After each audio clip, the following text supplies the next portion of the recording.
ఏం శాస్త్రి సుమోలు ఆగినాయి, మనుషులు దిగిరేమి?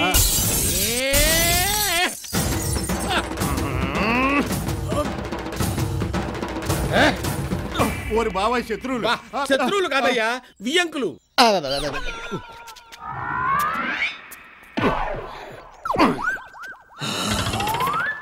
ఏం పంతులు డోర్లుండాయిగా, అద్దాలు బద్దలు కొట్టుకొని చూస్తాడారు. ఫ్యాక్షన్ వాళ్ళది యాక్షన్ ఉందండి.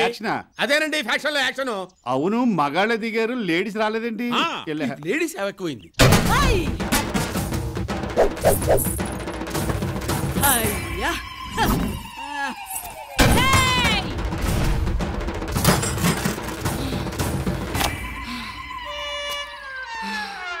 లేడీస్ కూడా బ్రేకింగ్ వాళ్ళు ఆడవాళ్ళు కాదండి, ఆది పరాశక్తులు.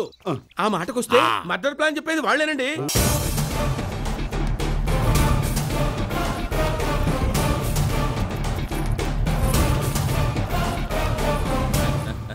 వారే పెద్దిరెడ్డి గారు, నమస్కారం చేయండి.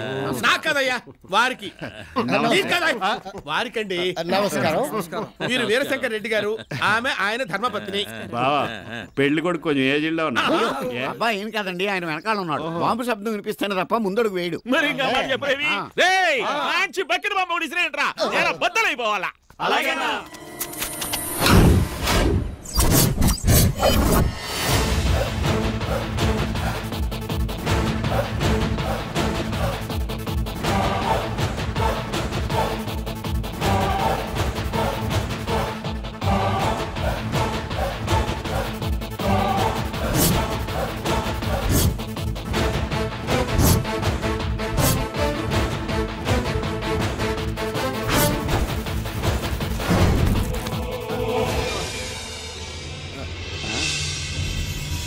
మీ వాడి బాంబు పేల్తలేదండి తుస్సా. మా వాడు కస్సం అంటే కర్నూలు కక్కాపెక్కలు అవుతుంది. సుమోన్ లేపడంలో ఒక్కొక్కళ్ళది ఒక్కొక్క స్టైల్ అండి. ఎన్టీఆర్ విజిలేస్తే సుమోలేస్తే, బాలకృష్ణ కన్నెర్ర చేస్తే సుమో పేలుతుంది. చిరంజీవి మీసం మెలేస్తే సుమో పేలుతుంది. ఇదంతా జనం అంటే మీ వాడే పేల్తాడు. మా వాడు అడిగేస్తే చాలు సుమో పేలుతుంది.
కత్తిలా ఉన్నాడు.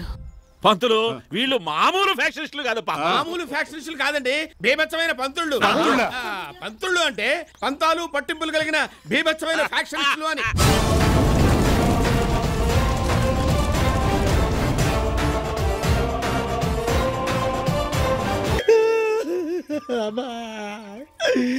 అదేంటి బావా, చిన్నపిల్లడి కంట్లో కుంకుడికాయ రసం పడినట్టు అలా ఏడుస్తావే? అంత అవమానం జరిగాక ఏడవకుండా ఎలా ఉండమంటావు బావా? నన్ను కొట్టిన వాళ్ళల్లో ఏ ఒక్కడు పెద్ద మనిషి లేడు. అంత మగాడవా అని ఎరగొట్టించారు బావా. అసలు ఎందుకు కొట్టారంట? సమరసింహారెడ్డి సినిమా చూసావా అన్నారు. లేదు. అన్నమయ్య చూశాను అన్నాను. నరసింహానాయుడు సినిమా చూసావా అన్నారు. లేదు. శంకరాభరణ సినిమా చూశాను అన్నాను.